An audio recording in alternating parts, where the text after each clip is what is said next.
actually very serious, and very determined, very goal-oriented. She has an undergraduate degree from Temple University. She has a master's from Villanova. She actually has 50 additional credits in addition to that master's, and only didn't do the PhD because she said, I'm not writing that one more thing. That's it, no more. And so, but she's, very academically focused, very career-oriented. She was actually one year, she was Brentwood's grandparent of the year, and they listed all of her careers. And they started listing the careers of the person, and she just leaves them, and she's like, what was it to do all that stuff? It's like they have a life, She's like, she's been on the radio, she's been on TV, she's been a newspaper, she's been a teacher, she's been a counselor, she's been a photographer. I mean, it just went on and on. After a while, she was like, that's ridiculous. I don't want to do that. But it was her. So, shortly before she became ill, she said to me, some people, when they get older, I've heard they get mean because they get dementia, and I don't want to get mean. And I was like, I said this to her, I'm wondering how we could tell, because you ain't no barrel of laughs right now. I'll let you know. I'm just going to say, there's no ton of fun. And she's like, that's not funny. I'm like, no, actually, I think it really is. It's pretty funny to me. But it turned out, what a blessing. She did, unfortunately, get dementia. But instead of getting mean and scary like some people, all of a sudden, she's like, it's time for the party, let's go. And so we've been having a good time to the extent that you can at this time of life. And the first day I knew things were going to be different with Mom was when I actually worked down in the Capitol complex. I used to be a grown-up with a real job and a real career, and I worked in the halls of power with the pink granite, going up, not only on the floor, we had pink granite walls. I mean, it was a real deal job with a nice title, and I liked working there. And we had a holiday celebration, and people were allowed to invite their families, and Mom had been sick for about a year. I was like, come on down, come visit for the holiday party.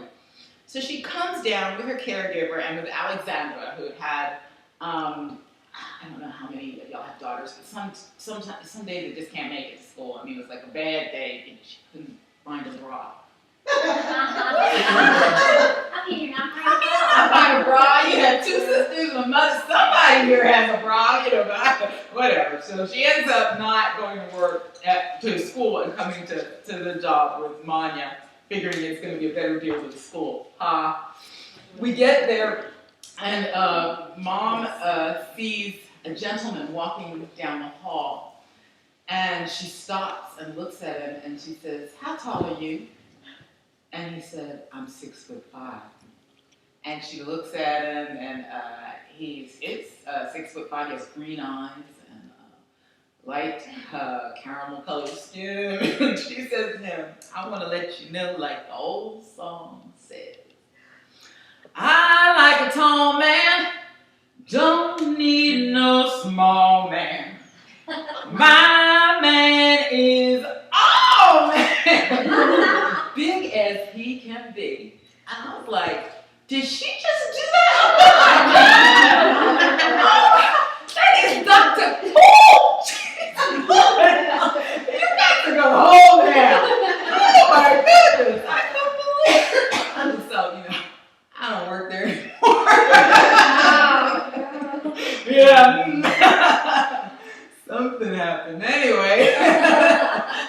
So I started hanging out with Mom a little more, and one day we were at you remember where the CVS is at Breaker and Lamar? Remember it was the Eckarts? Yeah. We went into the Eckarts, where I have no idea why it's all a blank memory now, except for this part right here. We walked in, and Mom looked at the guy behind the counter. He had smooth brown skin, about 35. And she looked at him and she said, oh, I see you have to pass the good-looking test to work up in here. Really good. And he said, oh, thank you, ma'am. And she said, oh, where are you from? And he said, I'm from Mississippi. And she said, well, Mississippi's loss is Texas's gain. Welcome to Texas. Oh, no. We have to get back in the car. I was like, some girl from Mississippi's going to throw hot grits all over you. She's like, I'm too old for that. I'm like, apparently not. That guy in there just told me to be quiet and let you keep talking. So, it was just a very sort of different world. That combined with mom began to struggle with depression, which is, I think, common in folks with dementia. She actually had purchased a grandfather clock for Alexandra. She would say to Alexandra, I want you to know I got this clock for you, and every time the clock ticks, I'm 1 second closer to death. And Alexandra was like, I don't think I like clocks. You have to watch it, and if it begins to tick funny, that means I'm about to die. And I'm getting a headache thinking about it. And then we were going to go to a church dinner. I was looking for a church, and I was like, they're having a church dinner Thursday night, Mom. She's like, I'm going to be dead by Wednesday. I'm like, no, because you're going to be at the doctor by Tuesday. I tell you what, I'm not putting up with this not one more second. We went to see Dr. Morledge, Austin Neurological Clinic. He's wonderful, wonderful man. And he'd known Mom for years. And we walked in, and she's like, oh, he has a nice shirt. I was like, listen to me, Dr. Morledge. I'll tell you something. Somebody leaving here with some pills today. I don't care if it's her, I don't care if it's me. I don't care if you can do a 2-for-1 deal down at the Walgreens. But one of us is leaving with some pills up here today. So I think he was thinking it probably needs to be you, but since you saw her, I'll give her a little something. And she kept talking about how, handsome he was and what a nice shirt. And I was like, that's another thing. Mom is flirting with guys, and that's different. I mean, can you check and see if she got something, something to be worried about? So he's like, that is a personality change, and we'll go to, we'll have her tested. So, I mean, it was like an emergency personality change. I need y'all to know. I wouldn't believe Mom had ever got married if there weren't the pictures. I'm saying she did not. There was no talking about cute guys and none of that. So we knew this was a huge personality change. So he sends in the guy to test Mom for flirting. I had no idea who this guy was or what his name was, but I will tell you what, he was not, I'll put this nicely, handsome in the traditional sense of the word. Mom looks at me, she's like, she did not say one word to him.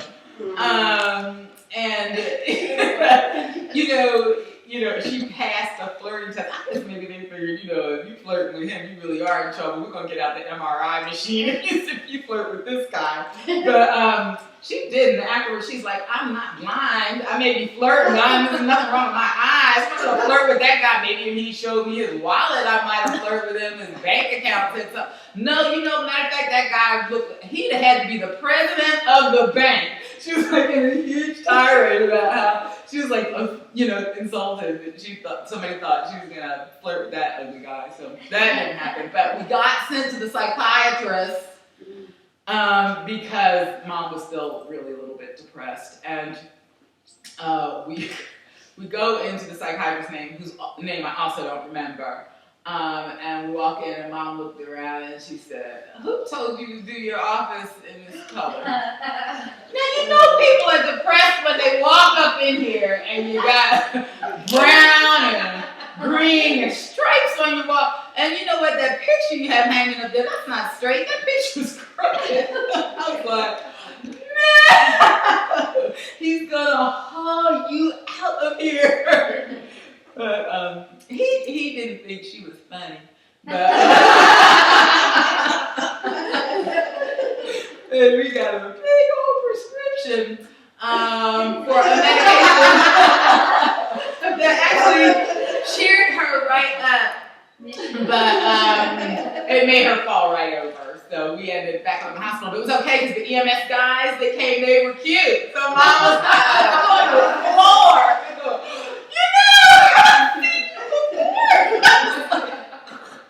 We need more pills. But I'm going to go back and tell you one thing. I never thought Mom and I would end up living together. Never. Because of what happened with Jamie and the sheep, which is a story that Glenda knows. Back when it used to rain in Austin, does anybody remember when it used to rain here? It actually used to rain, and you'd have to do things like mow your lawn, or get somebody else to mow the lawn, or get, if you lived out in the country like we did at that time, you'd have to get like a riding mower. And my husband, Lord love him, is from Britain, where, if you don't mow the lawn, it doesn't grow to be 6 feet tall, with scary things in it. It just gets kind of, our lawn was getting to be 6 feet tall down by the Colorado in Garfield. And Jamie was like, I'm not sure that I just want to mow the lawn anymore. Okay, And I don't know who Jamie is. my husband. Okay, all right. Yeah, no, he's have you ever seen The Children's Father? I don't think He's in that picture. I did. I made him send one picture. I was like, can I have a picture of your parents? I was like, I don't want an irreplaceable one. He's like, they're all irreplaceable. I'm like, what? Okay, I can't say anything because I do lose stuff. It's not his fault. I mean, I will lose something. So, he sent a picture of him, which is in there somewhere. And that's Jamie. And I'll tell you one story before this. The reason I'm married to Jamie is because of Mom. I was in the south of France studying abroad with the University of Texas School of Law. And I hooked on through a program with LSU. And they were doing a study abroad program in Aix-en-Provence with, Supreme Court Justice, who cares, French guys, and food. Sign me up. And so I went after my first year. And prior to that, just a few months before, I had a conversation with Mom. And I was like, I am really happy. I am meeting interesting people. I am able to travel. I'm learning interesting things. I don't care if I ever marry or have children. I'm in a really good place. I'm so grateful for my life right now. And my mom said, I guess like many moms would, oh no, no, I'm going to pray. No, I'm going to ask the Lord to send you a husband. I do not want to. I was like, no, you don't understand. I'm not asking the Lord for a husband. I'm happy. No, Jesus, no. So after we had the oh Jesus, you can't be happy without a husband conversation, I went to France. And I was still quite happy without a husband in the south of France. Let me tell y'all, it was the best summer of my life. And I was sure not looking for a husband. And as a matter of fact, I was dating a couple of guys. One really nice Algerian guy. And Mom was like, okay. Mm-hmm. And one day I was walking down the street in the south of France, and I looked over, and wasn't she sitting on the bench? I happened to be on my first date with Jamie. And we were just walking past, and I was like, I think I just saw my mother. Am I hallucinating? Because I'm in Aix-en-Provence, having supposedly a ball, and I might have sent her a letter about I'm in Muhammad, and God, here she is. It sure was her. She was sitting right there. So on my first date with Jamie in the south of France, there was Miss Marion Barnes. And I introduced her to Muhammad as well. She was just like, I've seen better faces on clocks. Better heads on beer. I know you didn't bring me all the way over here to meet this guy. I didn't bring you here. You stalked me. And didn't know where I was. That's why she was sitting on a bench. I didn't know she was coming. She didn't really know where I was. She was stopping every black person she saw and saying, do you know, where is my daughter? Do you know my daughter? But since we were in France, the black people she was stopping were actually from Senegal and other places where they don't necessarily speak English, which is why they were in France, because they spoke French. So Mom's French was like, "Où est ma fille?" It's like, you are lucky you didn't go to jail. Oh, stopping people you don't know saying, "Où est ma fille?" Anyway, worked out. Really terrible accented, "Where's my daughter?" Où est ma fille? Où est ma fille? Good lady, we don't know. What are you talking about? So yeah, there we were in the south of France. And so James and I actually missed connections. You know, we're going to meet by the fountain. You don't say you're going to meet by the fountain in the south of France. There are 150 fountains in Aix-en-Provence alone. And we missed the wrong fountain. And I was like, oh, well, you know, who cares? I can go out with whoever. And Mom was like, no, you find that boy because he didn't just stand you up and, you know, anyway, make a long story short, and 3 kids later, there we were on the banks of the Colorado and no lawnmower. And Jamie came home one day and he's like, darling, I have a surprise for you. And so when your husband comes home, he says, darling, I have a surprise for you. You think diamond? Dinner? What, a dress? Nothing. And so what I wasn't thinking was sheep. But that was a surprise. He had 3 sheep and a ram. Because he said, I am tired of mowing the lawn. And the sheep will eat the grass. I was like, I don't know if that works that way. I don't know, but I'm from Philly. We didn't have a whole lot of sheep. But I was just going to say, I don't think that's how it works. And he says, one of the sheep is a ram. He's wonderful. And he's so affectionate. If he puts his head down and paws the ground and comes running at you, it means he wants to be petted. And I was like, because I don't think that's what that means. You know, I know the Bible says submit to your husband. But if that sheep comes running at me, I think I'm going to try my best to get out of the way. But yeah, so it turns out we had a little sheep, a baby sheep named Little, that Alexandra named Little, because he was little, and she was little, and it was so cute. And somehow or another, you okay? She's making that sound. Okay. Oh, sure. Sorry. Oh, no, I'm sorry. I totally understand. But Jamie bought Little in the house because he felt like he wasn't getting enough milk from his mom, and so we had to buy sheep formula. We had all that extra money. So we get, and then you know, you can't just give them out of like a glass or a sippy cup, so we had to make a special sheep baby bottle. And then the sheep didn't really get a lot of the formula. It was spilled on the floor, and so I don't know if the sheep was upset that they're not house trained, they poop in the kitchen, and so I was just like, everybody out. Sheep, husband, all y'all, out the door. And we had also, in addition to the three sheep and the ram, we had 3 dogs. And one of the dogs was a chow. Chows don't like sheep. And this chow, he lived to chase sheep. And particularly that little one, because that little one didn't run that fast. And so one day he caught him, and I called Jamie, and I was like, come home now, right now. And he drove back from Lake Johnson Ford, and I was like, the little is dead, you know. And he gets Little, he puts him in a box, brings him in the house, and says to Alexandra, I want you to look on the face of death. And I was like, oh, she's going to be looking on the face of death. If you don't get that dead shit out of my house right now, I am. And Lord help me, isn't that Alexandra's first real memory? Her mommy threatening to kill her daddy in the kitchen over a dead sheep in a box.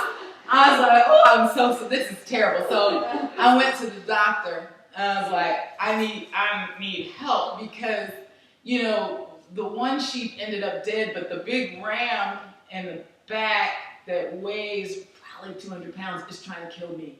And I'm telling you, I just need a little something to help me handle that. Now, I don't need the big pill because the ram's really there. I'm not, man, he's really there.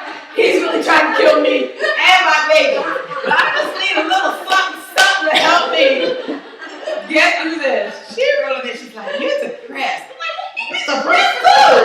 Shoot, this is not me. Just give me the pill and don't give me your opinion. Anyway, she gave me the pill. I didn't fill that prescription because I felt like that was not really a valid physiological issue. That was, there's a ram in my backyard.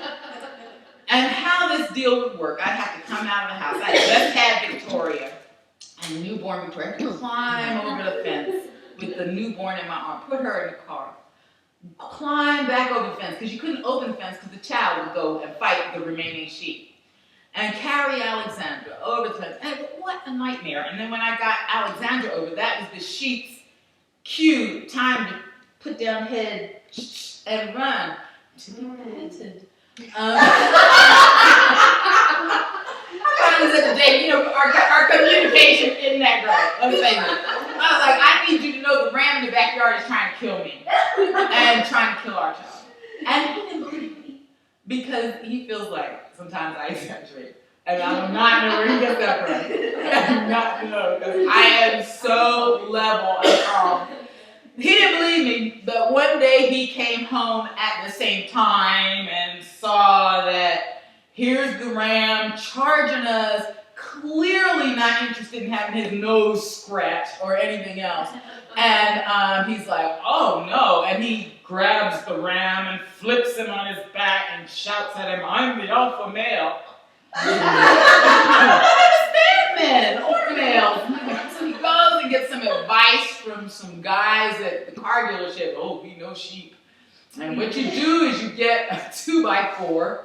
And the next time the sheep comes running at you, you grab the 2x4 and you slam that sheep as hard as you can right in the face.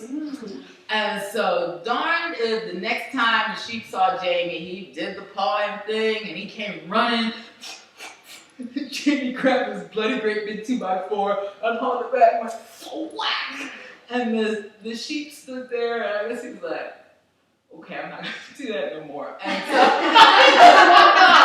and every time he saw Jamie, he was like, but when Jamie wasn't there, the sheep was like, see, you called him, didn't you? I'm going to get you. You called him. You just wait. And sure enough, when Jamie left, he you know, was very, how do I say this? He was very aggressive. And one day I came home and the sheep wasn't there. And I didn't understand what had happened to the sheep until I opened my freezer. And there were these huge bloody bags of, oh God, I thought it was the neighbor. You know, I thought Jamie, I loved it. Because I don't know, when you turn on the news and the neighbors are like, he never seen the time. Kept this long nose. Nobody never thought of it. I was like, oh my gosh, he's the one. He did it. No, turns out he had called some guys from the dealership. They had shot the sheep in the backyard, strung him up, barbecued him, and didn't tell me that any of this was going on. Oh, I'm getting a headache right now thinking about this. Let me tell you. Oh my goodness. Jamie was like, you know, he threatened my family. And he's like cutting carrots. And so I was like, you are not going to. We named him. I mean, he was awful. But you can't, like, put him in the crock pot. Jamie's like, okay. He's like, yeah. And so that, for dinner that night, Jamie made ram stew with onions and carrots and potatoes. Alexandra. I was like, I hate my life. Oh my God. So I called Mom. I was like, please help me. The ram has tried to kill me. My husband lost his mind. Guys in the backyard with guns. Please, I just need to come come home for a little while. And my mother said, oh, baby, oh, that's awful. Yes, you can come home anytime. When it's an emergency, and this is not an emergency. Okay, I'll tell you what, if this is not an emergency there never was. And so I assumed we would never live together because if she couldn't do it and the guys running around in the back with the guns couldn't do it and the bloody stupid carcass in the freezer couldn't do it, how in the world could we end up living together? But sure enough, we sure did. And what adventures we've been having ever since. Can we take a break? I'm going to get a little water. And maybe. Yeah, take a little intermission. Sounds good. Yeah. At all. Like, she had written some stuff, and I was like, okay, you don't remember anything, that's all right. Here's a book. There's some things in here about you. Read it, and we'll just begin from the beginning. And she's like, real pleasant. Okay. I was like, okay, let's get started. Get started what? I was like, reading the book. What book? Oh my gosh. Oh my goodness. And so a social worker called me up and said, your mother belongs in a facility. It is too much for you to take care of her. I have called the Happy Sunshine Home, whatever, and they are on their way to come get her. The van is coming. I said, really? I'm gonna call you right back because I was like really angry that he would just do that. Actually, I edited myself. Let me go back and tell you what I really said to him. I said, sir, I'm gonna tell you something. If that van comes and my mother gets in it, you and I are going to be on the news tonight. Now, I want you to think carefully. I think you call them and tell them not to come. Don't let this suit fool you. I will go down there and turn it out. That's actually what I really said. And so he did. And then I actually did call him back because I went on Department of Human Services, I think it was at the time. Who knows what their name is this week, but I went on the DHS website, and this place was horrible. There's like garbage stacked up at the doors, and they've been shut down 3 times in the last year, and patients would come in at one weight, and then within 3 to 6 months they had lost all this weight and they couldn't walk. And I called him back and I was like, and another thing, what do you know about this place? Oh, I was like, would you put your mother in there? Then don't put my mother somewhere where you wouldn't put your mother. What are you thinking? And I read him, off of the website anyway. The nurse from the place called me. I think you've said some disparaging things about our facility. I'm like, don't you need to be cleaning up some garbage in front of the door? You have time to be talking to me on the phone. Don't call me. Anyway, so that was Mom's experience with the Happy Sunshine Home. And so I cried, but I brought her home. And when she first came home, she's like, I don't know what I'm going to do because I've always had my brain to rely on. That's all I ever relied on. Now I don't have that. And I was like, well, I've only always ever had you. So now you're going to find out how to depend on God and on the love of God and on people that love you. I'm still sorry. But, we were able to support each other. And God has been able to bless us even in a time that initially you certainly wouldn't have chosen, that has, I know more doctors in this town than I, ever thought I would care. I know the pharmacy number by heart, 250-2070, Walgreens, who knew that things would, and I don't want to say end up this way because you don't know, you're not necessarily at the end, but who knew that things would come to such a pass, I wouldn't have chosen it. But what we've been able to do is allow God to bless us with His love and compassion, and hopefully through us bless others. That's, just been the simple goal, to just, bless others. And that's how, Glenda, I don't know the timing of this when Karen got sick, I can't remember. I think I was home with Mom. I think that had already started. but I just started sharing stories with her. It's like, I don't have any medical expertise. I don't have anything that I can do substantively to make this better. I can do two things. I can pray, and for 1 minute while you read the story that I send you, I can make you smile. I'm going to try my darndest. And that's how this actually all got started, because I started writing, I called them letters to Glenda, and that was like my own little, and I would send you little stories about things that happened, and then because I was wanting to write things for you, I would begin to look at things differently when Mom and I would go into a situation. We went to a cardiologist's office, and then, you know, how scary is that? You know, it's like you don't know what they're doing, and, you know, the heart really doesn't look just like this. It's got all this different stuff, and for Mom, they had her like wired up to some things, and Mom and I actually we struggle with narcolepsy, and so when things get really emotionally intense, we go to sleep. So she was actually wired up to this thing, and they were trying to explain how it worked, and we were like, it's like,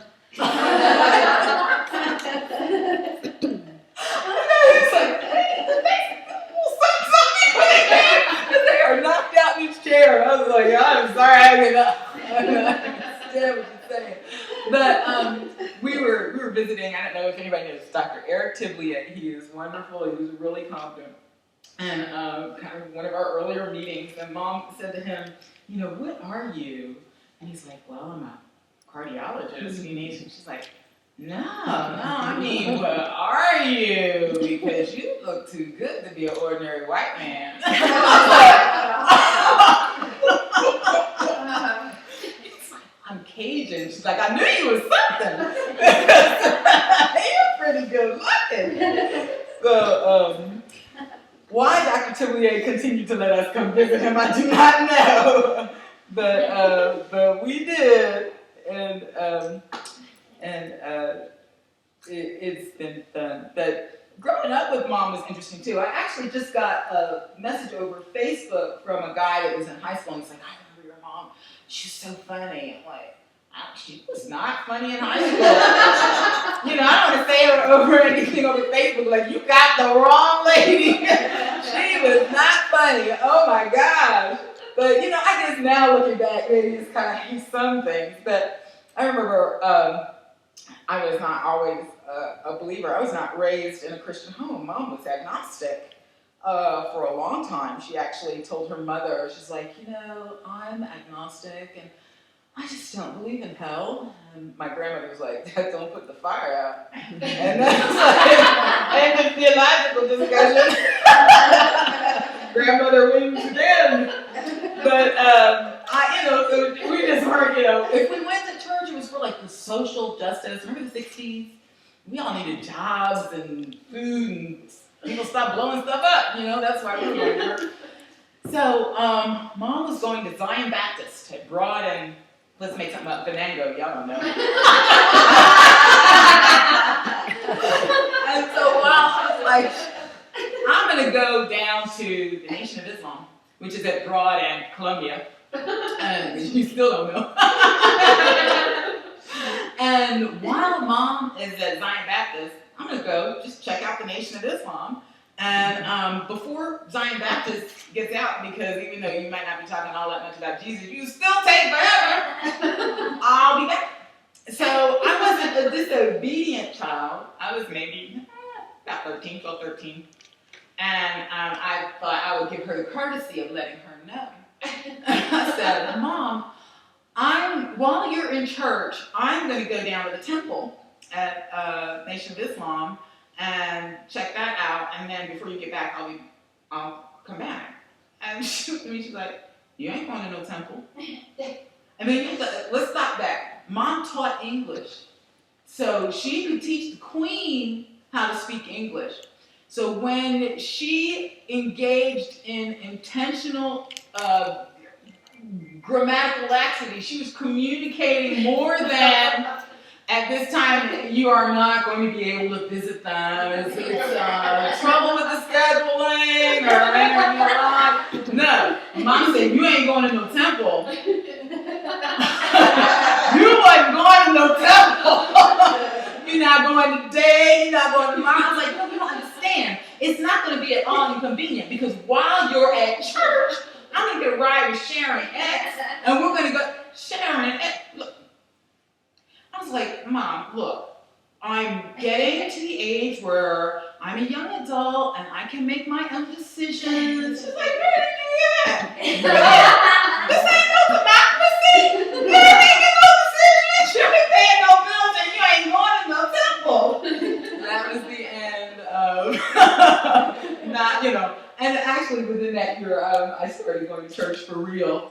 But I guess that, for Mom, that was the beginning of, my religious education, which you ain't going to no temple.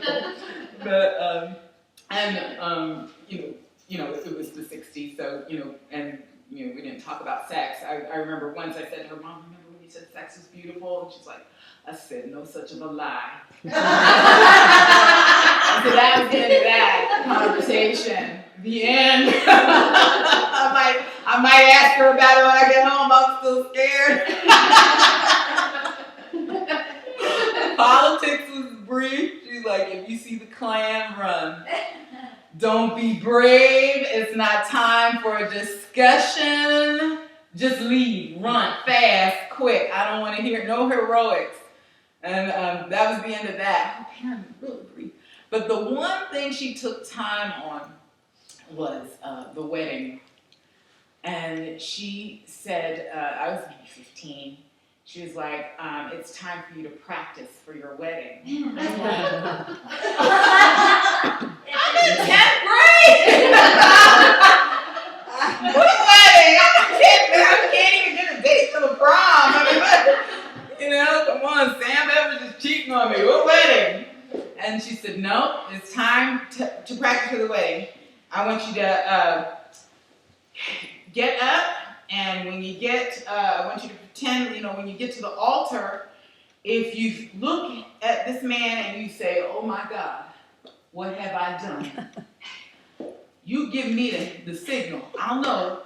You sweep your dress out of the way, because baby, we can use that again. And I want you to faint. And she got down and pretended to pass out. I was like, you kidding me? She's like, I'm not kidding this. Now get up and practice. And so she's like, swish. I was like, swish. She's like, faint. And I did like this. And she's like, you're not on the ground. Get on the ground. Oh my God. So I had to practice swish, faint. So I had it right. Now my mistake was, I told Jamie that story before we got married. Right over the altar. I can use that swish thing right about now, but we already know the story. So what am I going to do? Say I do. I guess and keep going. I don't know. So now here we are, and Mom's at my house right now, and if you ask her, what do you want for lunch? She's like, you're not going to get it for me anyway. I go, try me. What do you want? I don't want a tall man. Caramel, but I know it's the recession and times are tough, so any color will do. Sort of tall if he's got money. Good looking will help. And I said, well, oh Lord, okay. Well, so how about if I get you a sandwich? And she's like, did I ask you what sandwich? I said I wanted a tall man. So we have discussions a lot about food because Mom says, she's like, I don't know why you all say I'm picky. I'll eat anything. I will eat anything. And just as she's saying this, I happen to be handing her dinner, and she's like, except that. Take that away. I'm not eating that. Y'all put something else. I will not eat it. And so, there are various scenarios. Something's going to happen. Something that's green. Something green is on my plate that does not go with my diabeticalness. and I'm not eating it. You do not have diabetes. Well, I may not, but I bet you I'm not eating that. That's the end of that. And for social events, she's not really keen on that. There was a guy, I met a guy in a park who happened to be a movie producer from South Africa. I thought Mom was interesting. I looked him up on the internet, and it turned out he really was a movie producer from South Africa. Usually when you meet a guy in the park that says, baby, I'm a movie producer from South Africa, run! Man, this guy, I was like, Mom, it really is. He wants to throw a party for you. And she's like, oh, I can't come. I'm bipolar. I'm not bipolar. I may not be bipolar, but I bet you I'm not going to that party. That was the end of the party with the movie producer from South Africa. She was not going. And but she likes tall men and made up the tall man song in the hall at my job I no longer had. But then she felt bad because small men change history. That's what she told me. She's like, yeah. She's like, you think about it. Every small man, every historical figure, good or bad, Hitler, Mussolini, Caesar, Gandhi, Jesus, none of them were tall. They were short men. Short men changed history. So she felt like she had discriminated against the short men. Plus, tall men, she explained to me, aren't smart because the blood has too far to go. It can't get up to their brain and nourish it like it should be. So they're stupid. So she wrote a song for small men. And then she's like, I like a small man, don't need no tall man. Small man is all man. Then she got stuck. And she's like, I think this song is a double entendre. I don't know. And I was like, double? What's the double meaning? This is not a nice song. Stop singing this in front of the children. Please. Oh my gosh. Where's the double? Where's the nice? So we had to, try to get her mind off of the tall man, small man. So let's talk about the Bible. I'm going to talk about the Bible. We just go from start to being a mom. We're on the way to Brentwood to pick up Joanna. And I was like, let's talk about, it's like, do you think it's fair that all of mankind was punished because Eve ate that apple in a garden? And she said, Eve wasn't eating an apple in the garden. And so often you hear, it was a pomegranate or what, prickly pear, who knows. But everybody pretty much universally agrees it wasn't an apple. And so I was ready to be, corrected on that. And she said, where was the tree? What tree did she go to? And I said, well, it was the tree of the knowledge of good and evil. She said, where was the husband? I said, well, he was over somewhere. I don't know. He wasn't there. So she went back to the tree over here, huh? And who was there? I was like, Snake. What was his name? I was like, what do you think his name was? It wasn't Rayshawn from the east side. I mean, it was.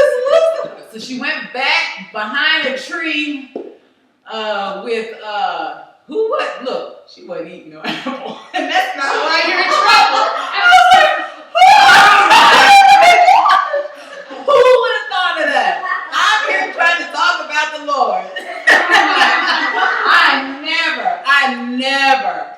And we tried to talk about David and Bathsheba. And I was like, I really have, for the year, I felt sorry for Bathsheba because she got punished. And it wasn't her fault. And I was like, it wasn't her fault.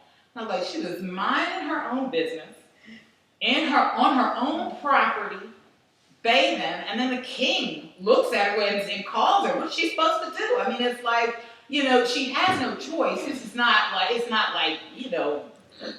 the senator calls you, you can say no. I mean, if the king calls you at that time, you got to go.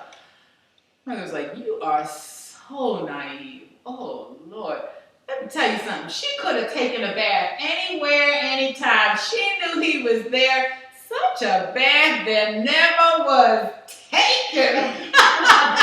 She got just what she deserved. Poor David. She's like, I know. Okay.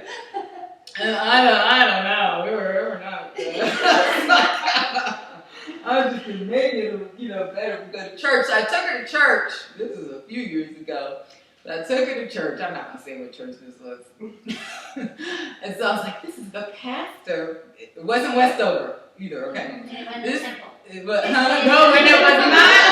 By the way, back to this. Mom had been to the Nation of Islam. I want you to understand. She had visited them when the head of the whole thing had come to speak. So, I mean, it was not like I came out of it. Anyway, I was not going to win that discussion. But we went to this church, proper church, and so the pastor comes to meet her. She's a nice elderly lady, and he starts shaking her hand. Nice to meet you, Miss Barnes. And she looks at me and she goes, I hate this custom. Shaking in my hand. He probably just came out of the John and didn't even wash his hands. Nice to meet you.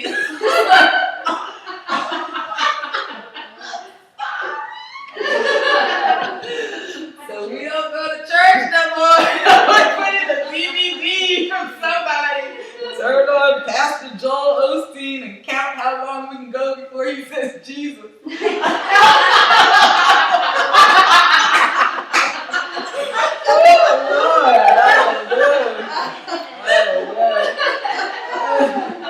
And our clock schedule's sometimes off as well, because when Mom gets hungry, she's hungry. She's like, no, I don't want no goldfish. I need some chicken and some potatoes. So this was back when I had the job in the Pink Palace. And, she was hungry. It was 1 o'clock in the morning. And so I did chicken and potatoes and something green that wasn't going to get eaten anyway. And I hand it to her, and she says, this plate has not been warmed.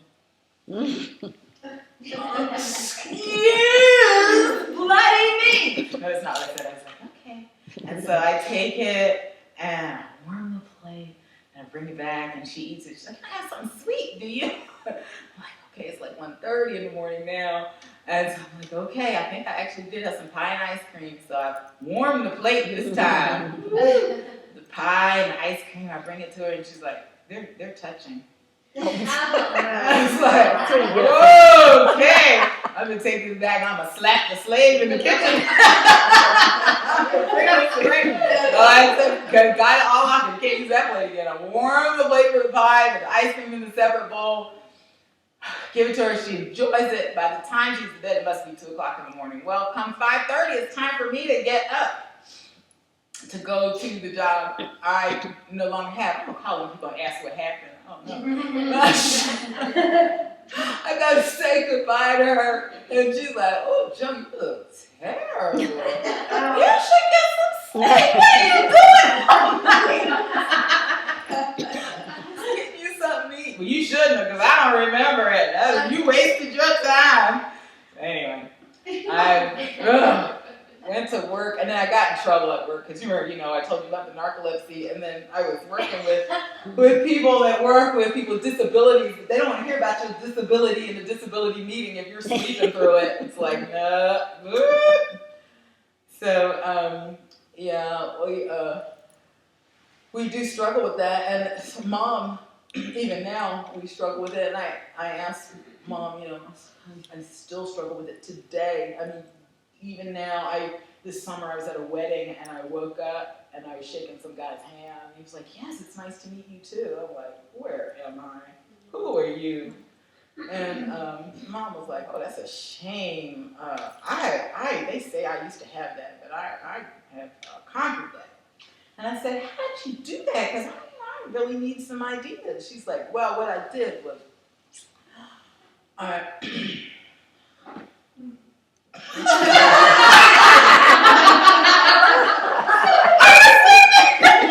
middle of the sentence where you're telling me how you beat narcolepsy, I was just wondering, okay.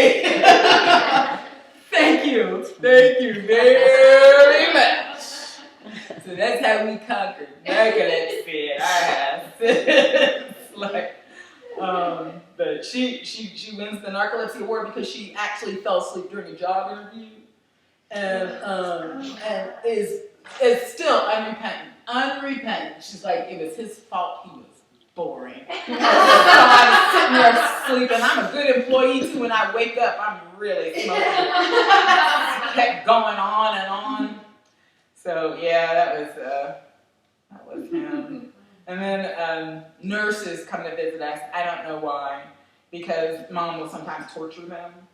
And I beg her, I'm like, please, be nice to this nurse. And she's like, okay, and the nurse came in, this is the worst one. She came in and said, hello, Miss Barnes, and clearly hadn't read the file. All she knows is, here, I'm a nurse, I'm here, she's elderly. That's all she knew. And she says to Mom, do you know the people in this room? And Mom's like, no, I have no idea who any of these people are, but that one there, she keeps following me. And the nurse is like, oh. I was like, Mom, don't do this. Don't, because I know her. It's like, don't play with this lady. She doesn't know us. She's trying to fill out, see that big, thick stack of papers for the federal government. Every I has to be dotted, every T has to be crossed. Please don't play with her. And the lady's like, well, do you know that lady right there? And Mom's like, no. And I was like, Mom, please. And she said to the nurse, why does she keep calling me Mom? I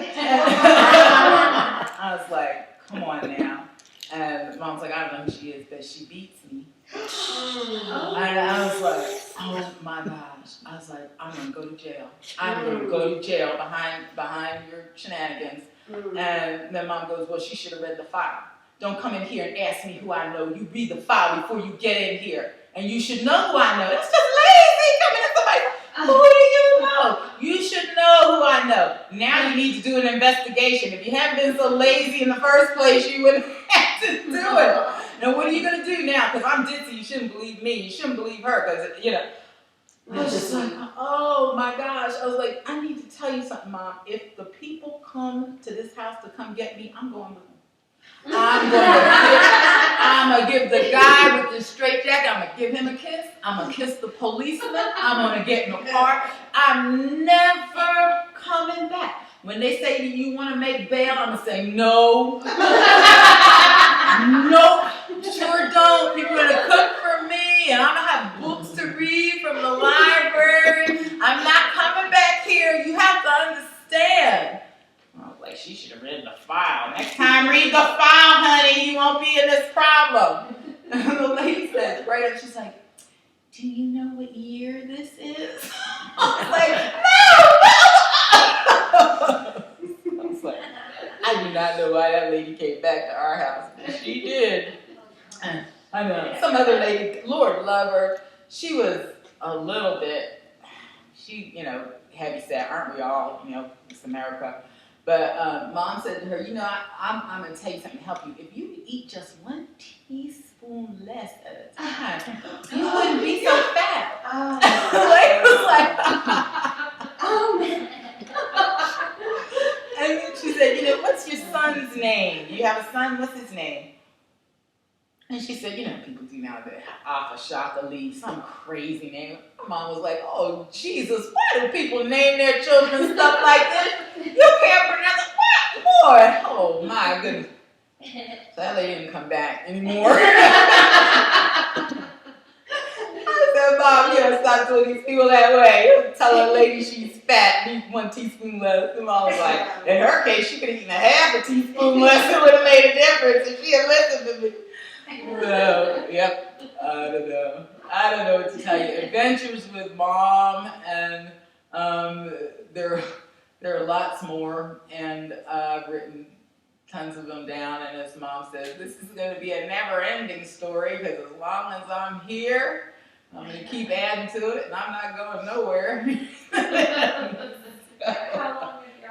How long have you been caring for her now? She had this last stroke in 2004, so almost 8 years, and she had a stroke actually before that. She stayed with us a year before that, and then got better for a year or two, and then got sick again.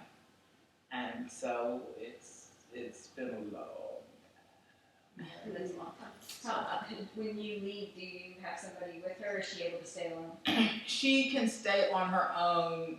You know, right now she's in a pretty good place. As long as it takes me to go get Joanna from Brentwood, like when it was really hot, Right. because she can't take heat. But like right now, I would never have left her by herself. So James is home, and Joanna's there, and then Joanna had call time, so Jamie will run and take her, and Victoria's popped in for a visit, so she and Danny are there. You know, so it's like we always try to have somebody in the house, and if you're not, if it can't be when sometimes she gets really quite ill, but so you don't leave her at all then. That was the summer. It was very difficult. I was sleeping in her room because she just couldn't be left alone for a minute. She should have been in the hospital. And she was just like, every once in a while she'd look at me, she's like, I look awful. You know, where do you work? I take care of you. What is it you say you would do? And who's in charge of mopping around here? Because they need to fire that. She's doing a terrible job. The name of this facility anyway. Actually a facility. Like you live here, I live here, that sounds like a facility to me. Yeah, that was this summer. But usually we can run to the store or whatever. But. Is she able to walk? With a walker. With a walker. Mm-hmm. Her mobility is limited to some extent, but you know, she's had at this point 4 or more strokes, so, and she's 88. So, but also, I think it would be better if she would agree to exercise, but she's like, I've exercised for 80 years. If somebody wants me to move, they're going to have to move me. I'm not moving nothing. So, you know, we actually do, particularly in the summer when she can't go out very much, we have actually physical therapists come over, and she torments them as the nurses. There was one, actually, we had, you know, she's wearing some shoes she shouldn't have been wearing, and the lady was like, you know, can you wear some like closed-in shoes? Do you have closed-in shoes? And I was like, she does. They're right here, but you know, they're hot, and so I think, you know, maybe that's a problem. And Mom's like, they're hot. Who stole them? Whose shoes are they? And I'm like, no. I mean, they're hot, like they're closed in, and it's 110 outside. I'm not wearing those illegally purloined shoes. I was like, they're not. You think I stole somebody's shoes off their feet? They didn't take somebody's shoes. Well, I'm not wearing them. They're hot. No, I'm not. So that's the end of the hot shoes. Poor physical therapist was like. So it's dementia that your mother has? She has vascular dementia because of the stroke, and so it was just such a sudden onset. I mean. One minute she was working and driving and living independently, and I think she was supposed to be on a commercial the next morning, and she had done some show, whatever, that afternoon, and then she called me up and she's like, something's wrong. And I was like, what? Tell me.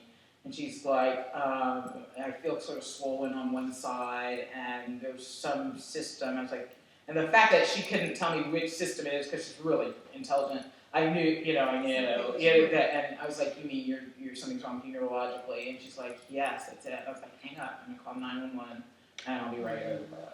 And when, EMS beat me there, but by the time I got there, she didn't remember calling me.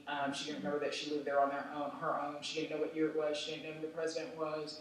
Nothing. It was just a dramatic and sudden lack of ability to make short-term memory, and she had a stroke in her left hippocampus. And so the EMS actually didn't want to take her into the hospital because they figured, she's 80-something, what do you expect? And I'm like, no, this is not her. This is not her. You got to take her. Something's really wrong. And it was, so. You have to fight so hard from that, you just don't let, you have to push medical people and not accept, I've had a ton of medical doctors tell me something and I have proven them wrong. Oh my gosh. So. We've been in, I'm shocked we're not It's awesome banned. that you fought. It's just good, because some people don't. Some people listen to medical people like they're, I am medical, so I'm talking about myself, but, But they'll tell you crazy things. They do. They just, you're like. Actually, this is not my worst story. This is my worst story I'm going to tell you. But I went to a physician here in Austin, and he said to me, you have thoracic outlet syndrome, and the solution is I have to remove your first rib, and I have to do it by June 1st because that's when I go on vacation. And I was like, I don't think that's the answer to this problem. And he's like, no, it really is. You have to have the surgery, and I'll go get the paperwork. And I was like, I won't be here when you get back. And he's like, you have to, really forceful, you have to sign it, because this is what has to be done, and that's the only way. I mean, my arm had been numb for like 5 years. I mean, it was a problem. And he's like, that's the only way we're going to take care of it. And he was really like, very, demanding and aggressive. And so I said, the tape's off, right? No. Do you want me to turn it on? I don't care. I was checking. Anyway, I said, listen, let me tell you something. Because I'm like mom. It's like, I'm going to try to converse with you. We're going to use the King's English. I'm going to use big words. I'm going to show you that even though I may not be in the medical profession, I've worked with them long enough that I understand what's going on. And I'm going to try to be as reasonable as I can. But, if the deal's going to get real, out the window goes the grammar. And here we go. I need to tell you, sir, just because you're a white man wearing a white jacket does not mean I'm going to do what you say. Now, you got the wrong one. I'm leaving. And that's what happened. Mm-hmm. And so that's why I have all my ribs. Can't imagine. I mean, the things they'll tell you. So, yeah, want to take out my rib in time for you to go to vacation. Did you need the money to pay for the cruise? What? Is Disney having a sale? Get away from me. How long ago was that? I don't know, not that long. Let's see, I can make it work because I got injured when Joanna was 4, and I had been in trouble for about 5 years, so Joanna would have been 9, so she's 15 now, about 6 years ago. So is your arm still numb? No, because I went to a physical therapist. I went to a physical therapist who told me, do this, exercise, do that. Drop your head back and do like that. And do that 10 times a day, like 3 times for 2 weeks or something. Like the first time we did it was better. I was like, that fool was going to take out my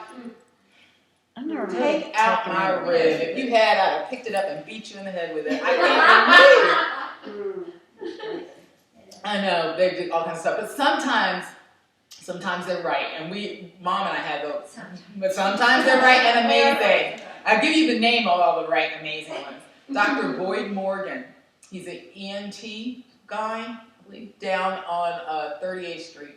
Mom had a parotid tumor, and she actually had a benign parotid tumor here, and she had it before she got sick.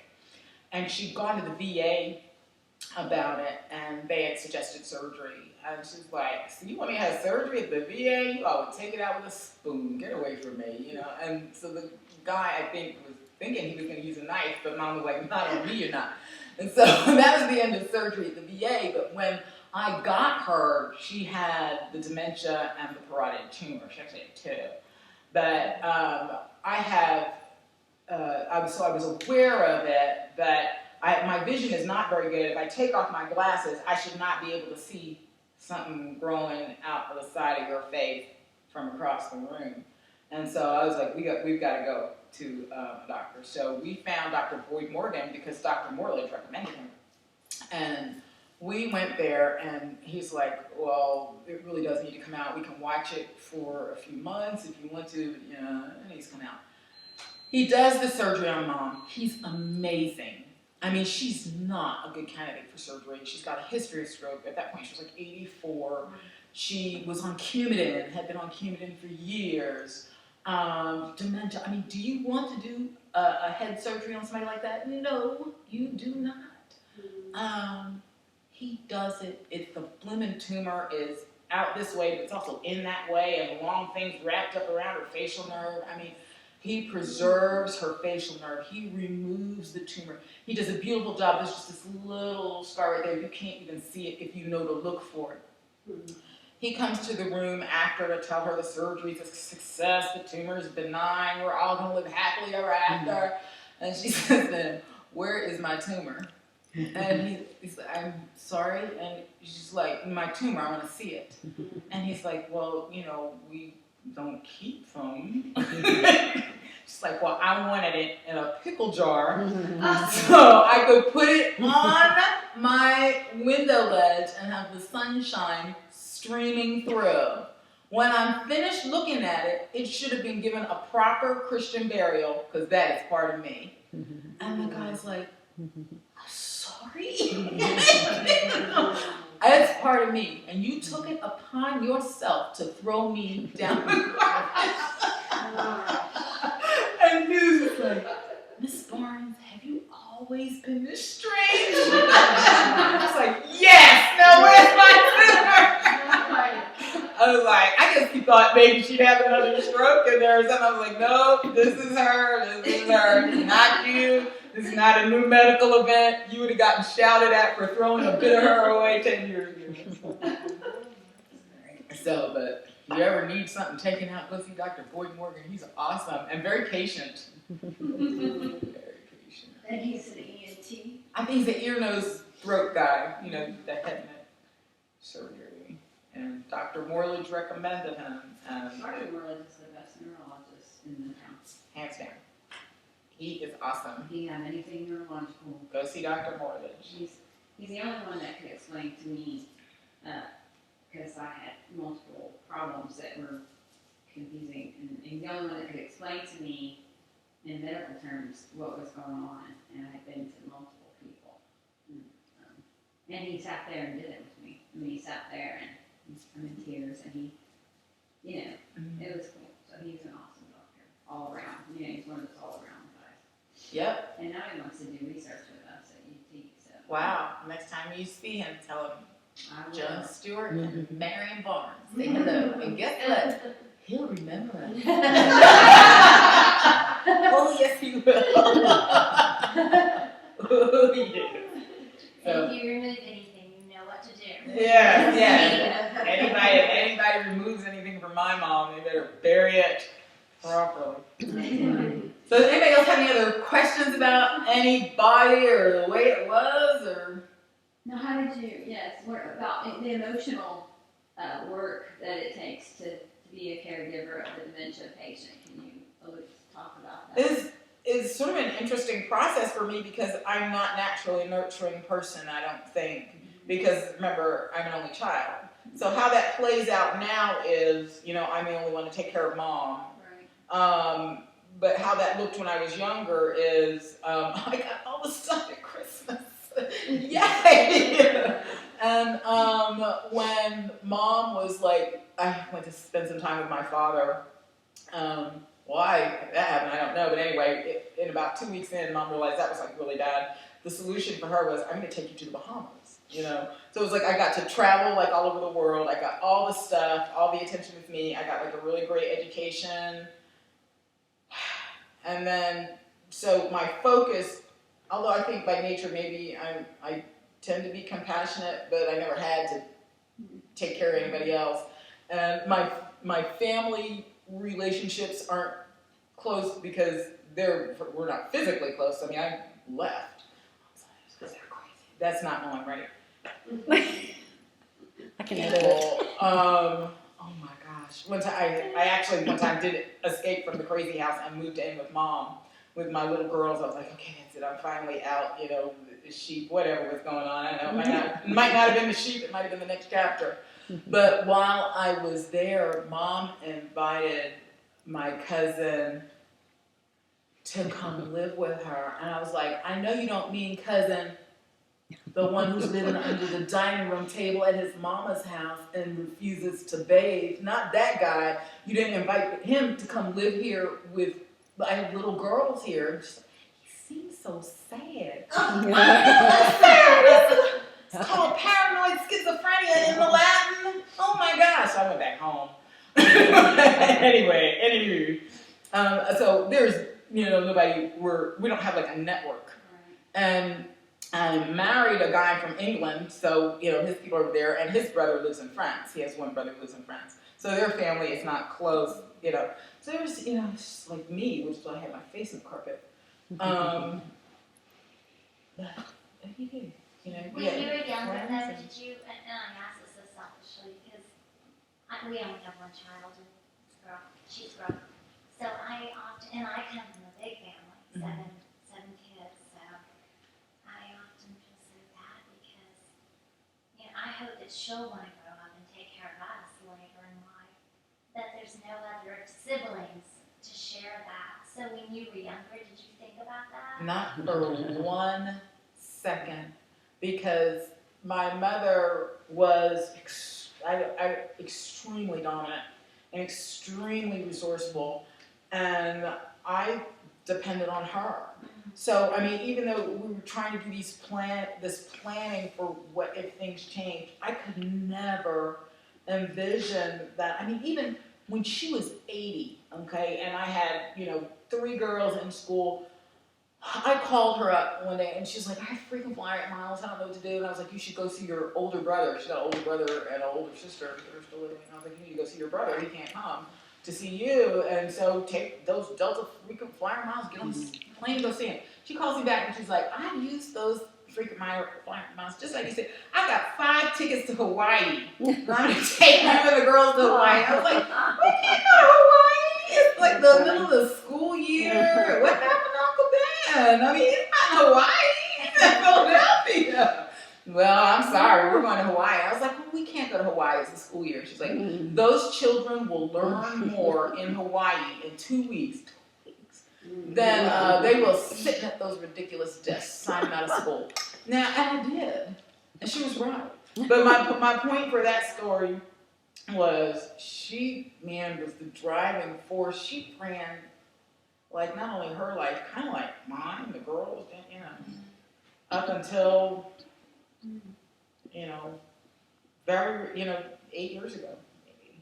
So I couldn't envision how to do this. One thing I will say that, I don't know if it's a comfort for your daughter or not, but many people that I know that are in a situation like mine that have siblings, often the siblings still aren't necessarily the support that you would anticipate they would be. They're actually sometimes, not always, but sometimes it's more of not only do I have to take care of my parents, I have to get my siblings' approval or do it in a way that, everybody will think is a good idea. You're a hindrance, so it can be a hindrance. They can be a hindrance and not a help. Yeah. So it's not even like, my sister and I are going to switch off with mom and we're going to, Right. no, not very often. No, I think you're right. I think there's usually one or Maybe 2, but a lot of Maybe times 2. just one. Well, thank God there were 3. You guys, I don't know how that happened. I hear that a lot, that you struggle, and we had 2 parents